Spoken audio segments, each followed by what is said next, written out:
పాప సుగాలి ప్రీతి issue.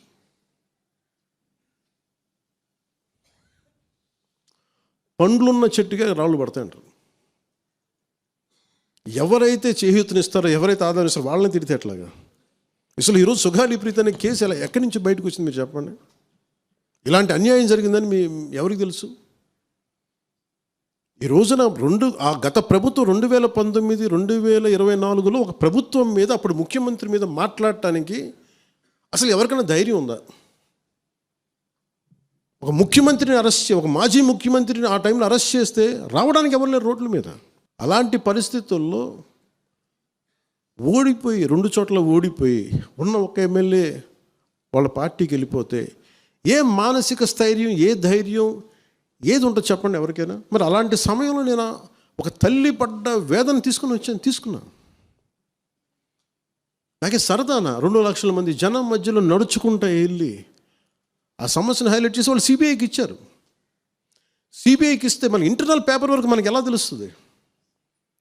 Internal paper work వాళ్ళు ఇస్తే వాళ్ళు ఏంటంటే జీవో రిలీజ్ చేశారు. మా దగ్గర నుంచి వెళ్ళింది కానీ ఎక్కడికి వెళ్ళాలో అక్కడి నుంచి ప్రొసీడ్ చేయాలి, అక్కడ ఆపేశారు. హోంశాఖ నుంచి వెళ్ళింది సెక్రటేరియట్లో ఎక్కడో నెక్స్ట్ ఫైల్ ఢిల్లీకి వెళ్ళాల్సిన అక్కడ ఆపేశారు. మేము హోంమంత్రికి సిబిఐకి పంపించేసాం అంటే లెటర్ చేశారు, లాక్ చేసి లాకర్లో పెట్టారు. ఇది జరిగింది. ఈ ప్రాసెస్లో ఏం చేశారు, వాళ్ళకి ఈ కేసు కొంచెం సెన్సిటివ్ కేసు కాబట్టి మీకు చెప్తాను. సుగాలి ప్రీతి నేను ఎందుకు కొంచెం సున్నితంగా మాట్లాడాలి ఈ విషయం ఏదంటే, మీకు ఒక అన్యాయం జరిగినప్పుడు, ఎవరికైనా ఒక అన్యాయం జరిగినప్పుడు మనం ఏం చేస్తామంటే, నాకు ఆ వ్యక్తికి శిక్ష పడాలి, ఇంకింతే ఉండాలి. వాళ్ళు ఏం చెప్తున్నారంటే, ఎవరైతే వీళ్ళు వెనుకున్నారో, మరి గవర్నమెంట్ ద్వారా వచ్చారు, గత ప్రభుత్వం ఎలా వచ్చారో, వాళ్ళు ఏం చేశారంటే, మనం పెట్టిన ఒత్తిడి ఆ రోజు 2 లక్షల మంది మనం జనంతో తీసుకెళ్ళి అది నేషన్ వైడ్ ఇష్యూ అయ్యేటప్పటికి వాళ్ళు చేసింది ఏంటంటే, మనం చేసిన పోరాటం వల్లే ఎస్సీ ఎస్టీ అట్రాసిటీ కేసు బాధితులకు చట్ట ప్రకారం ఇచ్చే ప్రయోజనాలు, పరిహారాలు వారి కుటుంబానికి దక్కాయి. కర్నూలు రూరల్ మండలం దిన్నెదేవరపాడులో 5 ఎకరాల వ్యవసాయ భూమిని కేటాయింపబడింది. ఆ గ్రామం కర్నూలు నగరానికి 9 కిలోమీటర్ల దూరంలో ఉంది. ఈ రోజున మార్కెట్ వాల్యూ కనీసం ఎకరాకది వాళ్ళు చెప్పడం మీరు క్రాస్ చెక్ చేసుకుని 2 కోట్ల వరకు ఉంటుందని చెప్తా ఉన్నారు.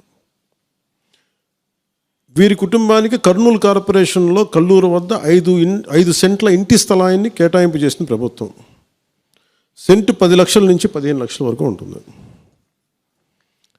పాప 2 తల్లిదండ్రులకి రెవెన్యూ శాఖలో జూనియర్ అసిస్టెంట్గా ఉద్యోగం ఇవ్వడం అయింది. ఇది కాకుండా ఇవి మన పోరాటం వల్ల ఒత్తిడి పెట్టడంలో వచ్చినాయి.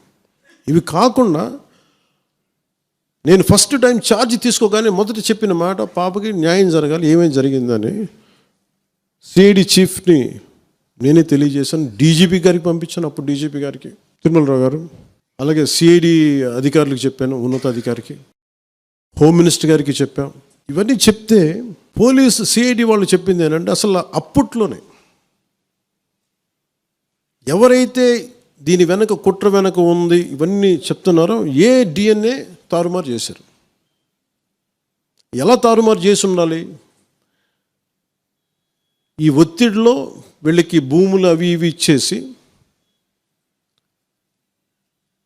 మరి ఏం చెప్పారు నాకు తెలియదు కానీ వాళ్ళు, నాకు తెలిసి వాళ్ళు ఈరోజు పోలీసు చెప్తుంది ఏంటంటే, సాక్ష్యాలు వీళ్ళు చెప్తున్న వ్యక్తుల మీద వాళ్ళ డిఎన్ఏకి దీనికి మ్యాచ్ కావట్లేదు. ఇది వాస్తవం. కోర్ట్స్ ఏం చేస్తాయి, పోలీసు ఏం చేస్తారు, దీన్ని కూర్చోబెట్టి. ఎందుకు చెప్తున్నానంటే, ఇది వివేకానంద రెడ్డి గారిని చంపేశారని తెలుసు అందరికీ. ఎవరైతే చేస్తున్న నిందితులు ఉన్నారో వాళ్ళు ఒక్కొక్కరుగా చంపేస్తున్నారు వాళ్ళని. మరీ గత 5 సంవత్సరాల్లో ఇట్స్ ఎ క్లాసిక్ కేసెస్ ఇవి. ఈ ప్రక్షాళనకే పూనుకున్నాం మనం. ఇది ముఖ్యంగా మన ఎమ్మెల్యేలకు కానీ, మీరు ఎంపీస్, యాజ్ అన్ ఎంపీస్ మీకు కూడా, మీరు ఈ కేసెస్ మీద మీరు రేపొద్దున అసెంబ్లీలో గళం ఎత్తాలి, మీరు తప్పదు.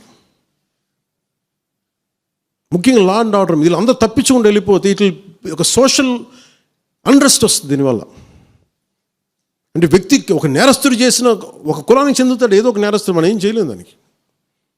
ఇందాక అరుణ చెప్పినట్టుగా ప్రతి ఒక్కరు ఏదో కులానికి చెందాలి, వేరే దారి లేదు మనకి. మనం వేరేలా పొట్ల ఏదో కులానికి చెందాలి. కానీ తప్పు చేస్తే కూర్చోబెట్టి పలానా టక్కమైన ఒక మాట అనేస్తారు. పలానా ఎక్స్ చేసాడు నన్ను, పలానా కాస్ట్కి చెందిన వాడు చేసాడు అంటారు.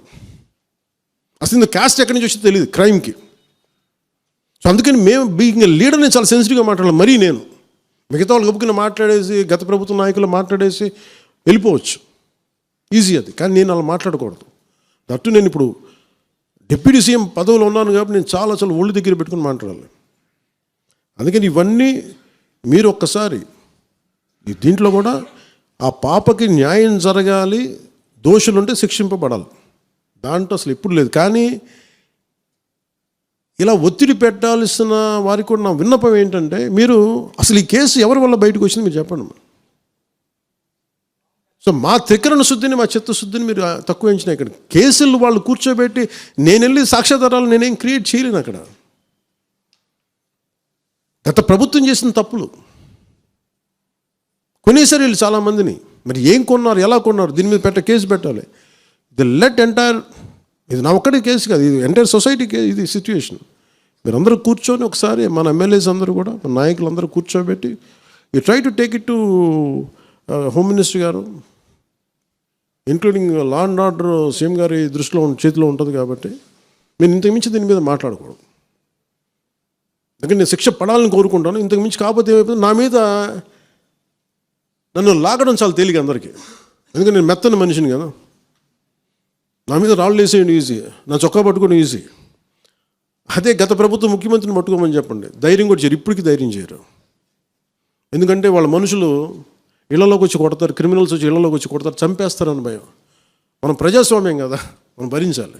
అందుకని దయచేసి దీన్ని మీరు ఒకసారి కూర్చోబెట్టి ఒకసారి మన గౌరవ శాసనసభ్యులు, మంత్రివర్గ సహచరులు, లెజిస్లేటివ్ కౌన్సిల్ మెంబర్స్, పార్టీ నాయకులు అందరూ దీని మీద ఒకసారి, స్పోక్స్ పర్సన్స్, వీర మహిళ నాయకులు, మీరందరూ ఒక్కసారి కూర్చోబెట్టి ప్రతి ఒక్కరు కూడా దీని మీద, ఇది ఎందుకంటే ఇది ఒక కేసుగా చూడకండి, ఇది గర్ల్ చైల్డ్ తాలూకు ప్రొటెక్షన్ చాలా ఎసెన్షియల్. అందుకని దీన్ని సోషల్ మీడియా యాక్ట్ కానీ ఇవన్నీ మాట్లాడాలని పొద్దున్న నిర్ణయించుకున్నాం. ఇది ఒకసారి మీ దృష్టికి తీసుకొస్తా ఉన్నాం.